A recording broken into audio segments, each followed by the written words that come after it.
घोटकी में हज़रत इमाम हुसैन अलैहिस्सलाम ऐं करबला जे शहीदनि जे चेलम जे सिलसिले में मरकज़ी मातमी जुलूस इमाम बारगाह मंजिल मेहंदी खां मौलाना पहलवान अली संगड़, मौलाना माशूक अली कुम्मी, एहसान अली मुस्तफ़ाई, अली गुल जाफरी, डॉक्टर कुर्बान अली जाफरी, डॉक्टर रज़ा चिना जी अगवानी में बरामद थियो। जुलूस पंहिंजे रवायती रस्तनि खां थींदो हुसैनी चौक ते पहुतो, जिथे मजलिस अज़ा मुनक़द कई वई, जेके मौलाना माशूक अली कुम्मी, मौलाना अब्बास अली कुम्मी, मौलाना सद्दाम हुसैन नजफी किताब कंदे हज़रत इमाम हुसैन अलैहिस्सलाम ऐं इन जे जानिसार साथियनि जे दीन इस्लाम लाइ ॾिनल कुर्बानियुनि ऐं करबला जे वाक़िए ते रोशनी विधी। जुलूस में मोमिननि पारां सीना ज़नी ऐं ज़ंजीर ज़नी पिणु कई वई। बाद में जुलूस पंहिंजे रवायती रस्तनि तां थींदो इमाम बारगाह हुसैनिया पहुची इख्तिताम पज़ीर थियो। इन मौक़े ते SHO थाणो ए section Mohammad Ayub Dogar, special branch जे ऑफिसर मोहम्मद सलीम मलण, रहमतुल्लाह जसकानी जी अगवानी में जुलूस जी सिक्योरिटी जा सख़्त इंतजाम कया विया हुआ। समूरे रस्तनि खे सील कयो वियो हो ऐं पुलिस जी वॾी नफ़री मुक़ररु कई वई हुई, जॾहिं त chief municipal officer municipal committee Ghotki कमर ज़मान ईंदड़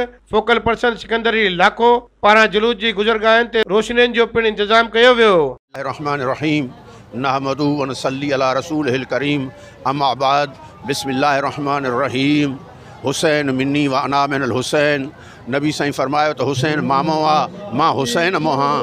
अॼु जी ही जेकी जुलूस आहे मातमी आज़ादार जेके आहिनि इमाम हुसैन अलैहिस्सलातु वस्सलाम जी चहलम जी यादि में अॼु जुलूस कढियो वियो आहे, जेको मरकज़ी इमाम बारगाह खां हर साल जी तरह निकितो ऐं हिन हुसैन अली चौक ते मजलिस थींदी आहे उहा थी। हाणे हितां जेको सरकारी बाग इमाम बारगाह हुसैनी में इख्तिताम थींदो। चहलम जवाल सां जुलूस हुयो, जेके तमामु मोमिन घोटकी जे जेके अंजुमनुनि जेको शिरकत कई आहे ऐं ख़ासि तौर ते जेको आहे अल्लाह जी महिरबानी सां तमामु बहितरीनु अंदाज़ में जुलूस जेको आहे पंहिंजे चौक जी मजलिस जेका थी गुज़री आहे। हाणे हितां जेको आहे मक़ामी जेका मरकज़ी इमाम बारगाह आहे मंज़िल मां उते इंशाअल्लाह जेको ख़तमु अख़्तिताम पज़ीर कंदो ऐं तमामु सुठो बहितरीनु जेको आहे अमन अमान जे हवाले सां जेके सिक्योरिटी इंतज़ामात आहिनि तमामु बहितरीनु, तमामु सिक्योरिटी एजेंसी फोर्स जी असां शुक्रिया अदा कयूं था। काला नबी सल्लल्लाहु अलैहि वसल्लम हुसैन मिन्नी व अना मिनल हुसैन।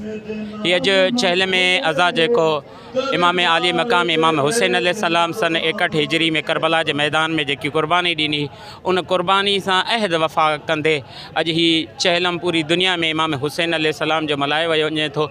ऐं हिन वक़्तु जेका घोटकी में मरकज़ी इमाम बारगाह मंज़िल मेहदी में सुबुह जो मजलिस अदा शुरू हुई ऐं उन खां बाद में मशी जो जुलूस थियो ऐं हाणे जुलूस आहे इहो तक़रीबन 9 बजे इमाम बारगाह हुसैनी पहुचंदो।